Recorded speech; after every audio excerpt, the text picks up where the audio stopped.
First at 9 o'clock, Julius Jones and his family are relieved tonight after the governor granted him clemency hours before the scheduled execution. Thank you for joining us. I'm Lori Fulbright. I'm Brian Dorman. Governor Kevin Stitt lessened his sentence to life in prison without the possibility of ever getting parole. News on 6's Chin Doan joins us with the reaction from both sides. Chin?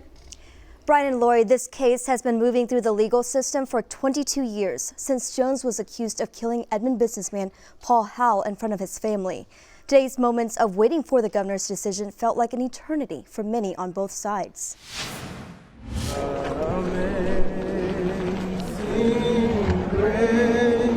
Prayers and protests happened across Oklahoma for Julius Jones's scheduled execution. From the state prison in McAllister to the state capitol, people felt somber and uncertain. Hundreds of Tulsa public school students also showed their support for Jones by walking out of their classrooms at 3 schools just 4 hours before Jones was to die by lethal injection. Governor Kevin Stitt commutes Jones's death sentence to life imprisonment without parole. Stitt's executive order says Jones, quote, shall not be eligible to apply for or be considered for a commutation, pardon, or parole for the remainder of his life.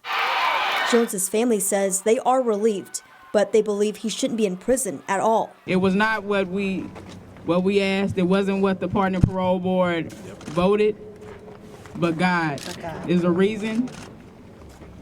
And I trust God, I trust the process. Paul Howell's family says they take comfort that the governor's decision affirms the guilt of Jones. In a statement, they say, quote, Julius Jones has forever changed our lives and the lives of his family and friends. Oklahoma Attorney General John O'Connor says his office is, quote, greatly disappointed that after 22 years, 4 appeals, the work of the investigators, prosecutors, jurors, and the trial judge have been set aside. Jones's supporters ended an emotional day with hope that their voices were heard.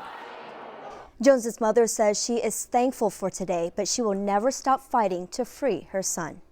Chin Doan, Oklahoma's Own, News on 6.